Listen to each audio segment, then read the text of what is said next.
السلام علیکم، میرا نام بشر عثمان ہے اور میرا تعلق تحصیل سیلم والی کے گاؤں چک نمبر 119 شمالی سے ہے۔ 2-3 دن سے میرے حوالے سے ایک ویڈیو گردش کر رہی ہے کہ میں نے ایک وابڈہ اہلکار کے ساتھ بدتمیزی کی ہے اور اس کے ساتھ گالم گلوچ کی ہے اور اس کو ریڈنگ کرنے سے روکا ہے اور سرکاری کاموں میں مداخلت کی ہے، جس کی بنا پر مجھ پہ تھانہ سیلم والی میں FIR بھی درج ہو گئی ہے۔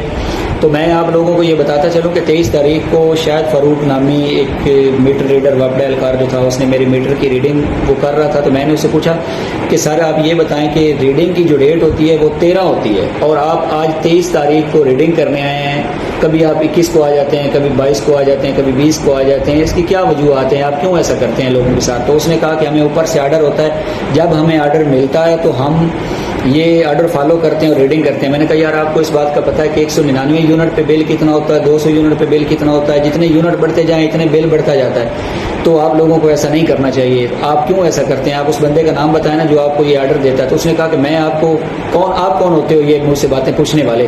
میں آپ کو نہیں بتاؤں گا۔ میں نے کہا تو پھر آپ ایسے میرے میٹر کی ریڈنگ نہیں کریں گے۔ تو اس نے کہا کہ میں آپ پہ پرچہ کروا دوں گا، آپ کے خلاف کارروائی کروں گا۔ میں نے کہا ٹھیک ہے آپ کارروائی کریں، بے شک مجھے اس بات کی کوئی خوف نہیں ہے، کوئی ڈر نہیں ہے، لیکن آپ میری باتوں کا جواب دیں گے۔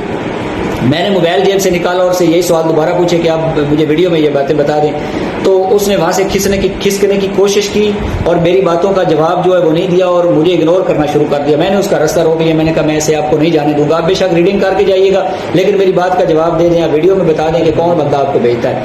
تو انہوں نے مجھ پہ FIR کروائی ہے کہ میں نے ان کا موبائل توڑا ہے، میں نے اس کو قتل کی دھمکیاں دی ہیں، اس کے ساتھ ہاتھا پائی کی ہے، میں نے ایسا کوئی غلط قدم نہیں اٹھایا اور نہ باقی میرا لہجہ جو تھا وہ غصیلا تھا اور غصے میں اس سے ساری باتیں میں نے پوچھی ہیں کیونکہ وہ جھوٹ بول رہا تھا، پہلے وہ اور باتیں کر رہا تھا، بعد میں وہ باتوں سے مکر گیا تو مجھے غصہ آ گیا، جس وجہ سے میں نے اس کے ساتھ یہ رویہ اختیار کیا ہے۔ باقی جو لوگ کہہ رہے ہیں نا کہ میٹر ریڈر کا کوئی قصور نہیں ہوتا، یہ ان کا یہ سارے ملے ہوئے ہیں اشرافیہ کے، کشتی کے چپو ہیں، یہ چپو چلتے ہیں تو کشتی چلتی ہے، لہذا خدارہ اپنے جو ہے نا اپنے حق کے لیے آواز اٹھائیں۔ آپ لوگوں کو پتہ ہے کہ آپ کے بلوں کے ساتھ کیا ہو رہا ہے، جو بل آپ کو آ رہے ہیں تو آپ اس بات پہ آواز اٹھائیں اور اپنا حق جو ہے وہ اس کو مانگنے کی کوشش کر رہے ہیں۔ آپ کی کھالیں نوچ رہے ہیں، یہ آپ کو جو ہے نا آپ کو قبریں آپ کی کھود چکی ہیں، آپ کو دفن کر کے چھوڑیں گے آپ۔ تو میری آپ سے ریکویسٹ ہے، مجھے کوئی خوف نہیں ہے کسی بات کا، میں یہ نہیں کہتا کہ میرے لیے نکلو یا میری باتوں کو آپ جو ہے نا فالو کرو، آپ خود اپنے حق کے لیے اٹھو، اپنے حق کی بات کرو اور ان لوگوں سے اپنا حق مانگو۔ کیوں آپ کے ساتھ یہ ظلم اور ناانصافی کر رہے ہیں؟ آپ لوگوں کو پوچھنا چاہیے ان سے، جس کے بھی دروازے پہ آئیں اس سے پوچھیں۔